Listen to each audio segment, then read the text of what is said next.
I told you gluten doesn't bother me. Have you ever heard of the term leaky gut or intestinal permeability? Have a white picket fence in your gut. The fence rips apart and you have a burger bun. Particles of that burger bun go to the wrong side of the fence. Gluten, for some individuals, can release zonulin, which causes this leaky gut, and then particles of gluten are on the wrong side of the fence, and your body goes, what's that? Attack, attack, attack, the foreign invader. And the gluten protein looks remarkably similar to the thyroid gland. So your immune system launches an attack, little missiles being launched at the thyroid. Because the thyroid sets the metabolic pace for the body, when little missiles are being launched at the thyroid, we start to feel fatigued, tired, joint pain, brain fog, weight gain, always cold. So I'm not bloated after I eat gluten, and I don't have stomach issues after I eat gluten. But you're saying that my issues with gluten are manifesting as more chronic symptoms, and the symptoms are manifesting in a way I just don't expect.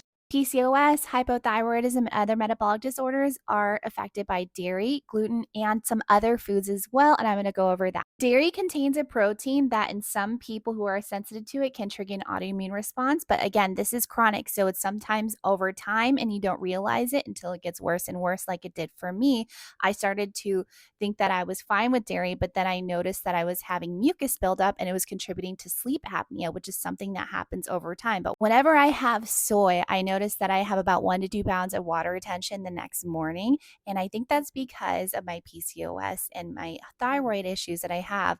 Soy contains goitrogens, which are substances that can disrupt the production of thyroid hormones by interfering with our iodine uptake. For some people, you might have a response to alkaloids, which is tomatoes, potatoes, eggplants, and peppers, all found in nightshade vegetables. Other than gluten, there are some grains like corn and oat. You might also be more prone to having an egg sensitivity and having an immune response from that. Legumes such as beans, lentils, and other lectins can promote inflammation and immune responses in some people. I developed a peanut sensitivity or allergy during my second son's pregnancy, and I've just now realized that maybe because of my PCOS and my thyroid issues having sensitivities to certain foods, nuts are one of them because it can cause an immune response due to their protein content. There's phytic acid found in nuts and seeds that can bind minerals and reduce their bioavailability, potentially affecting our thyroid health. After my first son's pregnancy, I got a pineapple allergy, which makes sense because there are certain fruits that are citrus that can cause an immune response. Apples, grapes can contribute to gut dysbiosis, which of course affects our overall immune function and our overall well-being. When you see processed foods, you should think of ultra processed foods because any food that is handled like a carrot made into carrot juice, that's processed. So we're really thinking of ultra processed foods and additives. Many of those contain additives that can trigger your immune responses and inflammation.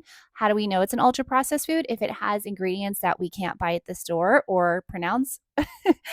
Trans fats are also found in many processed foods, and that can promote inflammation and exacerbate autoimmune conditions as well. Caffeine can increase your cortisol levels, potentially affecting your thyroid function, and alcohol can interfere with your thyroid metabolism and increase gut permeability. You might be asking why there's vegetables on this list. We're supposed to be eating more vegetables, right? Well, hear me out. Vegetables like broccoli, cauliflower, and Brussels sprouts contain goitrogens, which, as we know, can interfere with thyroid production. However, if you cook them, that reduces goitrogenic activity. So air fry, boil, whatever you want to do is better for you. If you're like me and you can have sushi 5 days a week, you might want to cut it back, which is a good note to myself because excess iodine can also exacerbate autoimmune thyroid conditions. Not all of us can afford testing or personalized nutrition. So, what you can do is try working on an elimination diet where for 30 days you remove these foods from your diet to see if they work for you.